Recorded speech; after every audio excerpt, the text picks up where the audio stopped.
Our out-of-order superscalar pipeline allows us to exploit parallelism within a single program. Now, we have limitations, though, in terms of what we can do because of data dependencies. So data dependencies can limit the amount of parallelism that we can find within a single program. Now, this is particularly problematic in certain situations. So for instance, with load instructions. Now, we've been assuming so far that our data memory works as fast as our pipeline, that we can access data in one cycle. Now, in reality, memories are far slower than processors. It may take many, many cycles to read data from memory. Now, later on in the course, we're going to introduce caches. Now, caches allow us to bridge the gap between that slow memory and our fast processor.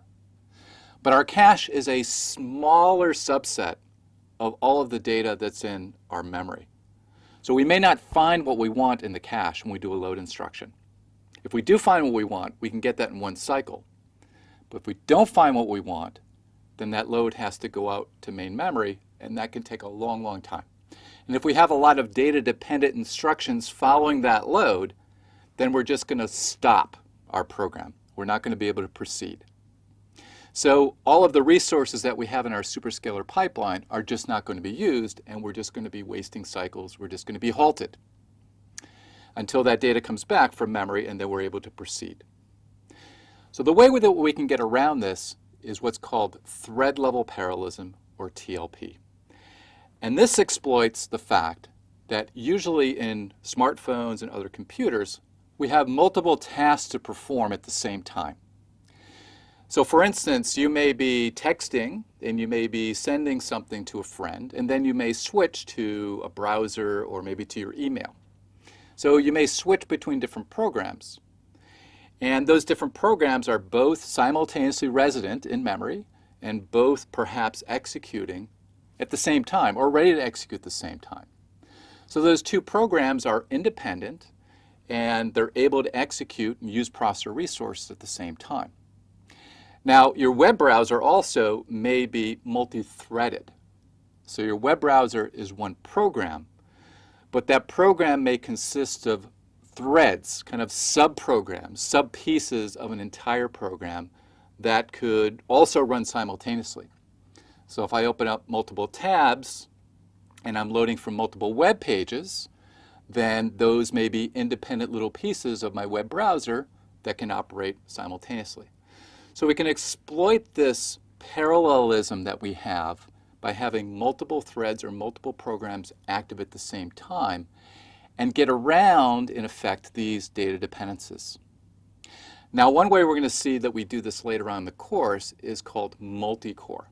With multi-core, we have multiple superscalar pipelines, each of which can run independent programs or independent threads, or I should say threads of the same program, such as a web browser. So that's one way that we exploit this thread-level parallelism in our smartphones. Now, another possible way that we're going to talk about in this module is called simultaneous multi-threading. And the idea here is to take a single superscalar pipeline and to allow multiple threads or multiple programs to simultaneously share those hardware resources. So for instance, in the case where I have a load instruction that has to go out to memory, that thread may be delayed, but if I have another thread to run, then that can make use of the hardware resources in the pipeline at the same time while that other thread is stalled. So we're going to see in this part of the course, in this module, this idea of simultaneous multi-threading. Now, what's interesting about this topic is that it's a bit controversial among commercial vendors. So your smartphone may or may not use this technique because there's a little bit of controversy among different manufacturers on whether this is an appropriate technique from a power perspective for smartphone processors. We see this in higher-end machines, but in smartphones, it really depends on the type of smartphone that you have. There are some manufacturers that believe that doing thread-level parallelism within a single core, and the way we're going to talk about in this module, is not the most efficient way to do it, that we should just do it in multiple cores.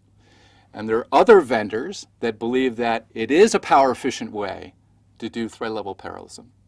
So the technique that we're going to talk about in this module You may or may not have in your smartphone. It really depends on the type of vendor, but it is a well-known technique, and it is something that we really should understand. And later on, we see multi-core. We're going to see another way to exploit thread-level parallelism. So let's get into it.